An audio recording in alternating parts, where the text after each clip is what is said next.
Taxi Mon Amour è una storia che è nata con Rosa prima di Giulia,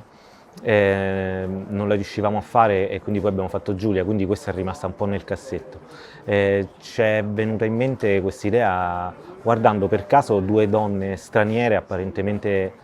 che arrivavano da due posti diversi, insomma, non sembrava che facevano picnic assieme sulla spiaggia, uno strano picnic, era proprio una coppia che non si capiva perché stava assieme. E quindi abbiamo iniziato un po' a fantasticare su queste due persone, su chi erano, e poi questa cosa ha smosso in me una... Io penso sempre, quando le persone nascono in due posti diversi del mondo, o magari anche di una stessa città, e poi la vita inizia a mettere in moto tutta una serie di coincidenze che fa sì che poi si incontrino un giorno a un certo punto della loro vita, e io sono spaventato dal fatto che queste coincidenze possano far sì che queste persone non si incontrino mai, in realtà. E poi diciamo che l'incontro tra queste due persone che volevamo raccontare è anche l'incontro di qualcosa che non accade. Il Taxi Mon Amour, l'idea del taxi è che proprio c'è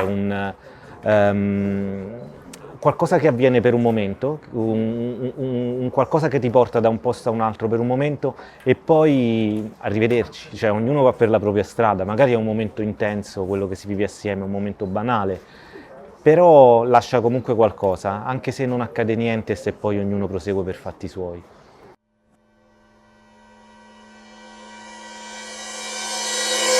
Diciamo che Anna e Cristi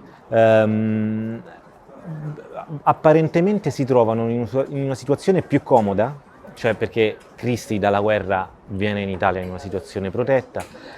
Anna è nella sua famiglia in una condizione, se vogliamo, benestante, però a un certo punto arriva una malattia che la mette di fronte a qualcosa che non può ignorare, deve fare i conti con quel che le resta da vivere, no? E quindi deve decidere se viverla o no questa vita. E la stessa cosa succede a Cristi, ma che vuol dire vivere la vita? Vuol dire rischiare, vuol dire abbandonare una sicurezza e rischiare anche il tutto per tutto, perché Anna è sotto shock per questa cosa della malattia, appena saputo, vuole vivere e piuttosto che non vivere decide di viversela a modo suo questa cosa, mentre Cristi piuttosto che restare qui e sentirsi un pesce fuor d'acqua, decide di tornare, insomma non voglio dire troppo, però decide anche lei di rischiare tanto.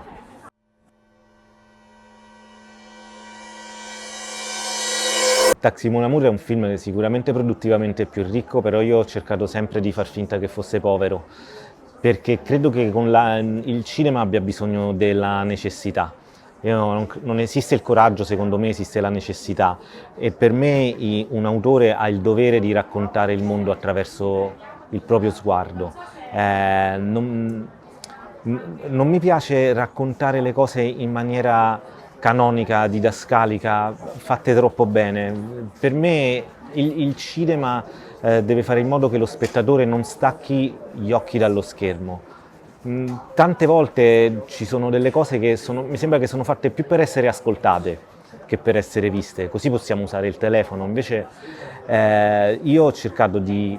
girare in una maniera tale, intanto per rispecchiare quello che era il mio sguardo proprio sulla storia, la mia idea di cinema. Quindi ho piani sequenza lunghi, non c'è mai un controcampo tante volte, ci sono cose che non si vedono o che non si dicono in questo film. E poi perché volevo che la macchina da presa fosse come una persona che è lì presente, perché quello che avviene tra queste persone è qualcosa di molto delicato, è come un sussurro tra le grida e volevo essere veramente lì vicino per poter cogliere ogni sfumatura, proprio perché non dicono quello che pensano, quello che provano, quello che accade, è tutto lasciato un po' così, sotto, e le cose avvengono in maniera molto, secondo me, spontanea, però nella spontaneità della vita c'è molta leggerezza, quindi diciamo che per cogliere tutto avevo proprio bisogno che l'operatore stesse lì in mezzo e fosse uno di loro, anche se invisibile.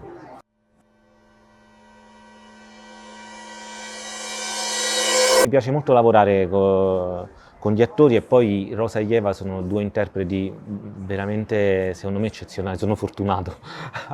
a lavorare, ad aver avuto questa opportunità. Non mi piace la parola dirigere. Io dirigo il film, il regista dirige il film, cioè fa sì che vada in una direzione, però con gli attori troviamo la strada assieme. Non c'è improvvisazione, c'è piuttosto la ricerca di un momento,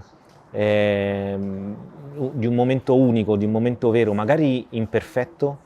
però reale. Io, diciamo, sono stato messo nelle migliori condizioni per fare questo film, dal produttore Simone Isola, quindi ho potuto fare 20-30 chuck ogni volta, proprio per far sì che a un certo punto attore e personaggio in qualche modo coincidessero. Perché quello che chiedo a loro, e Rosa e Eva e Valerio, tutti quanti sono stati, insomma, molto d'accordo nel fare questa strada insieme a me, era quello di non pensare alle battute, non pensare a dover rispondere perché deve arrivare quella battuta lì, ma di trovare, di agire o reagire veramente a qualcosa in quel momento, quindi di sorprendere, di sorprendersi, di non pensare che dovevano diventare qualcos'altro, quello lo sarebbe diventato. Perché